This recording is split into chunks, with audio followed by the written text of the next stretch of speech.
Hi guys, it's Rob from Royal Balls.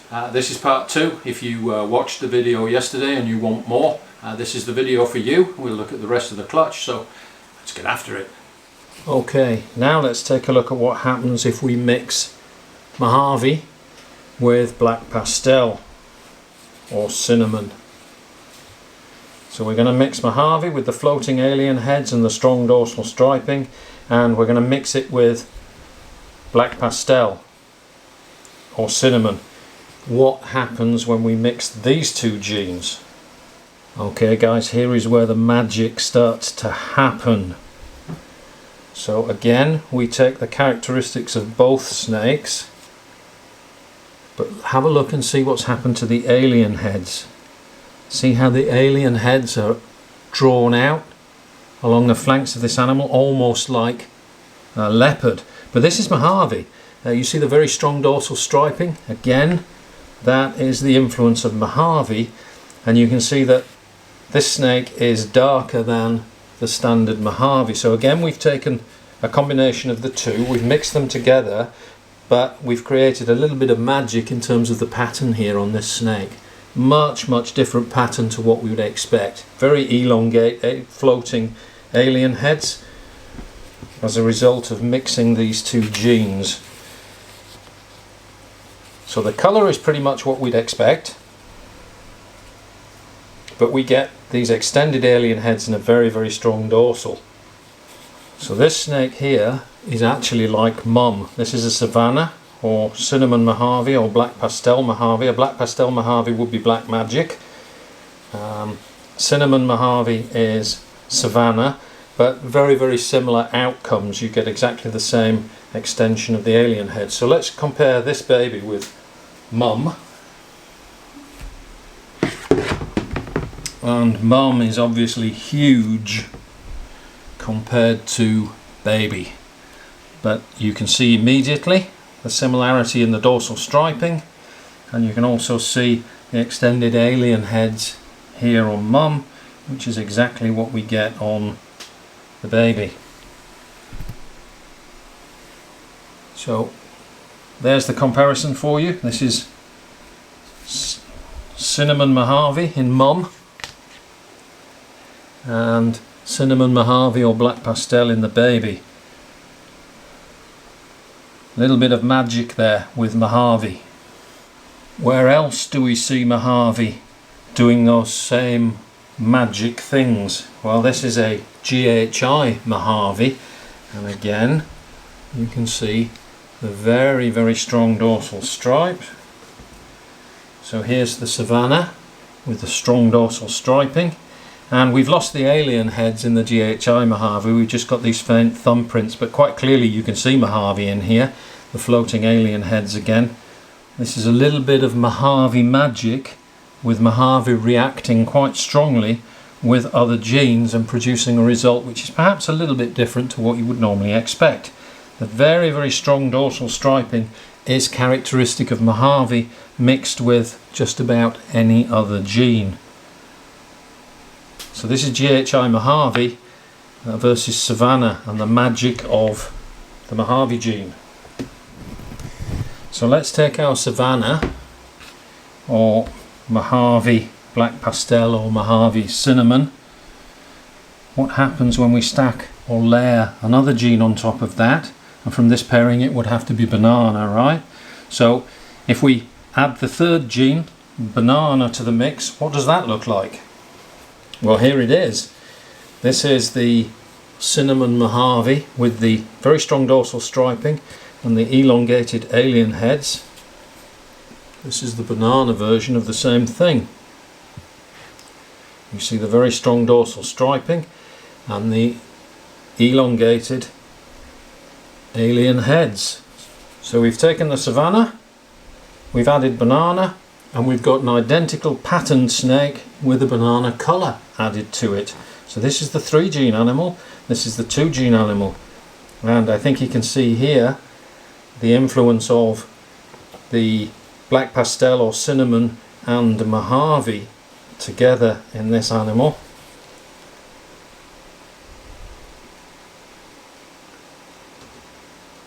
So this is the 3 gene animal when we layer the genes.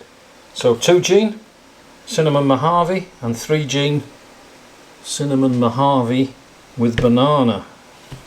Now there's one more combination that we haven't yet done. This is black pastel or cinnamon and black pastel and cinnamon. What happens when we mix these two? This will be a special combination because we're actually going to produce the super form. If it's 2 copies of black pastel, or if it's cinnamon and black pastel, they are part of the same complex and they reside at the same genetic address, so they live across from each other on the allele. And when you get 2 genes in the same allele working together, you get either the super form, super black pastel, super cinnamon, or the allelic combination of cinnamon and black pastel. So let's take a look at what the super form or the allelic combination would be when you combine these 2 snakes. And here she is. You can see that the snake is a completely blacked out snake. The super form now has lost all pattern and is completely black. So this girl here is the 8-ball, and she is a phenomenal looking snake, but unfortunately, because she is the allelic combination or super form, because we have the same gene working together in the allele, any minor genetic deficiencies are magnified in the super form, and you can see that she is very slightly kinked just behind the head and also very slightly here. You can see that she does move a little bit wonky, but she can straighten her head.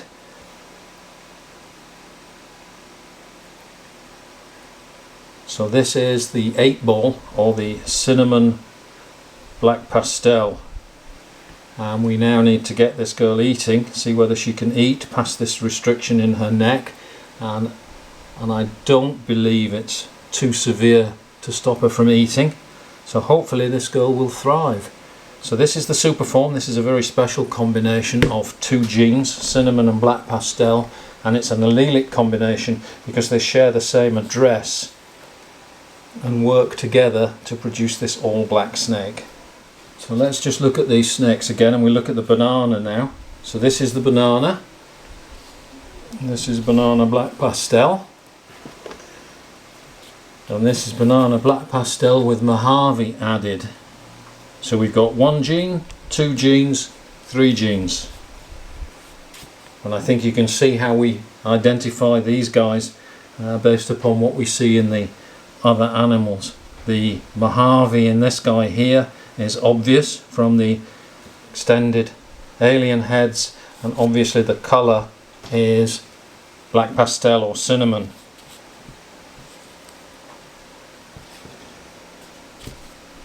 Okay, so those are the 3 bananas, and I think now you will be able to recognise banana in just about any combination. So here's a banana, here's another banana with a bit of poop on him,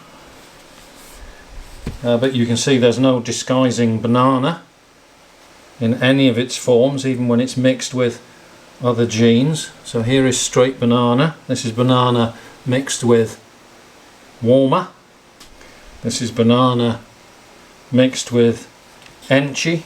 So no mistaking banana even when you start to put other genes into the mix.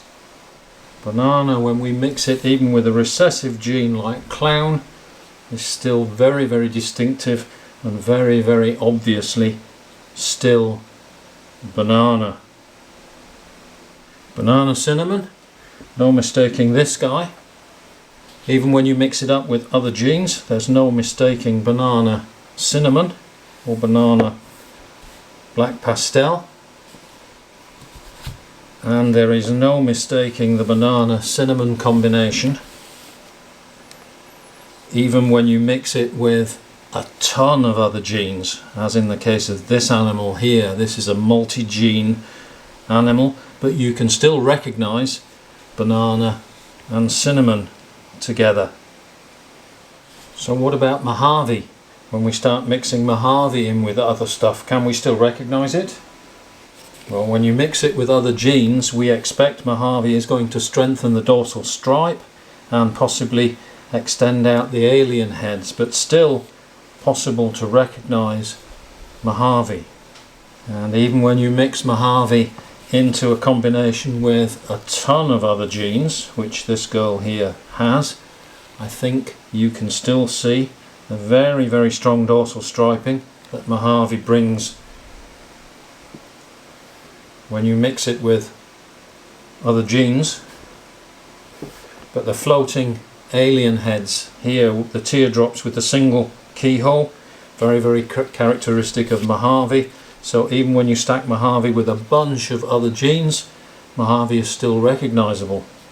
And let me throw in an even more complex set of genes. Now this has Enchi in it, which tends to disguise pretty much everything, but again you can still see the characteristics of Mojave in this animal, even when it's mixed with a bunch of other genes.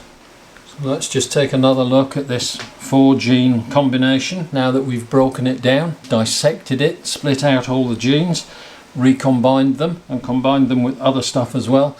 We should now all be experts in recognizing banana, recognizing black pastel or cinnamon, and recognizing Mojave.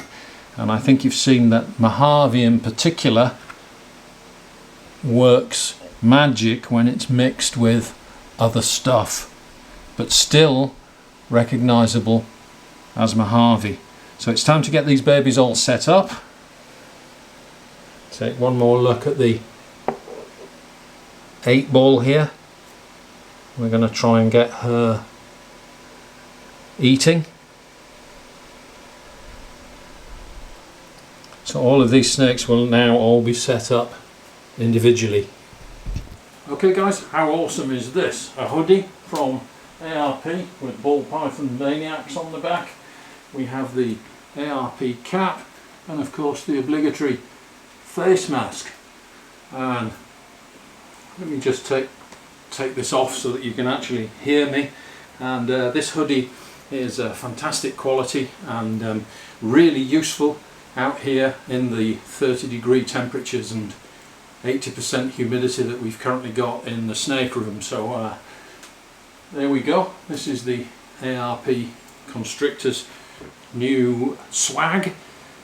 Which brings me to the giveaway. I do have enough comments to do the draw, and we'll probably do that towards the end of this week. I'll let it run a little while longer, so if you are not into that draw to win a Royal Balls and an ARP t-shirt, drop down into the comments, add your comments below and I'll add you to the list for the draw.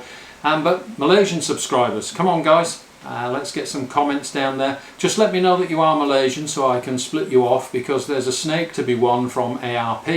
It's a yearling female pastel ball python which will be ready to breed next season. So drop down into the comments below, let me know that you're a Malaysian subscriber, and we'll get you added to the draw to win that snake. If you don't want a snake, we can always give you a Royal Balls and ARP t-shirt instead. So jump in, get your comments down below and get yourself into the draw, and we'll see if we can do that towards the end of this week. So that's it guys. I hope you enjoyed looking at some of those snakes and stacking genes one on top of the other and seeing how they work when they interact with other genes. These are just 4 fairly common genes that most people will have in their collection, but I think you can see that when combined with other genes they can be absolutely awesome. We'll continue that in future videos, looking at some more complex combos. I am by no means an expert on identification. Some of the snakes you will see I posted on Instagram earlier this week and misidentified or mislabeled them. At the end of the day, people jump in and tell you what they think they are, but it's very, very difficult from just pictures to actually identify snakes. Always start with the parents, compare the babies side by side and go through the exercise that we did today, looking at the babies side by side and seeing what the interaction of the genes are. At the end of the day, it's much, much easier when you can hold the snakes, when you can look at them side by side, compare them and think about it for a while, come back and look at them again and finalise your IDs, which is what we've done today. I'm not even going to attempt to differentiate between black pastel and cinnamon. If anybody out there knows how to do that. I did show you two snakes which look slightly different, one of which could be cinnamon, one of which could be black pastel, I don't know. So that's the only unknown, but at the end of the day they're in the same complex, they share the same genetic address on the snake, and they have a very, very similar visual appearance, so not really too worried about finalising the identification of those. At the end of the day we'll breed them out and see what we get, and that will be the true test of what the genetics are in some of those unidentified combos. So that's it for now. It is the breeding season, guys. I have released a video on my season opener pairings, but I noticed quite a few people are actually looking at my breeder series on the females. So it does appear as if it's the start of the breeding season for many of you guys, and you're starting to look at those videos again. So I'll take you along for the ride in my season. It's just starting. The rainy season or monsoon season has just started out here in the tropics, so it's even warmer and more humid in the snake room, and I'll show you what I've done during the off season. I'm still pairing some snakes from last season, but they will not now lay until next season anyway, and I've started new pairings, and I'm already starting to see behavioural changes in some of the snakes. So come along for the ride. I'll show you what I specifically do, some of the things that I notice in my snake room as we progress through the season, and we'll do that series again in miniature as we go through this season now that the pairings have started. So thanks for watching. Don't forget to share, like and subscribe, and we'll see you next time.